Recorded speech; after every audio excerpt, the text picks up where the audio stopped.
સુરતની અંદર અખિલ ભારતીય વિદ્યાર્થી પરિષદ ફરીથી વિવાદમાં આવ્યું। સુરતમાં એબીવીપીના કાર્યકરોએ ભાન ભૂલી અને કાર રેલી કાઢી। ડીઆરબી કોલેજ ખાતે એકમની કારોબારી બેઠક મળી હતી। બેઠક પૂર્ણ થયા પછી કાર રેલી નીકળી।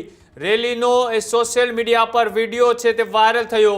વિડીયોમાં કેટલાક વિદ્યાર્થી કાર્યકર્તાઓ સ્ટન્ટ કરતા જોવા મળ્યા, તો સાથે જ ગાડીની બહાર ઊભા રહીને સ્ટન્ટ કરતા પણ જોવા મળ્યા। કેટલીક ગાડીઓ બ્લેક ગ્લાસમાં દેખાઈ રહી હતી।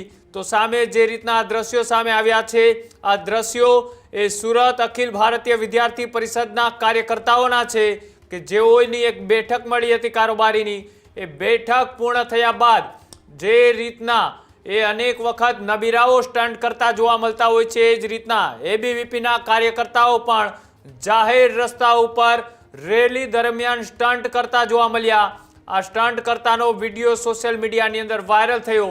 ત્યારબાદ પોલીસ પણ હરકતમાં આવી। ગત તારીખ 19 ડિસેમ્બર 2025ના રોજ અલથાણ વિસ્તારમાં આવેલ ડીઆરબી કોલેજ ખાતે એબીવીપી જે સંગઠન છે એમની કાર્યકારિણીની બેઠક હતી। એ દરમિયાન જેમની વરણી થયેલ જે ઉમેદવારો હતા એ લોકો એમના આ પ્રક્રિયા પૂર્ણ થયા બાદ જે છે ગાડી સાથે એમણે એક સરઘસ કાઢેલું। એ સરઘસની અંદર એક વિડીયો વાયરલ થયેલો।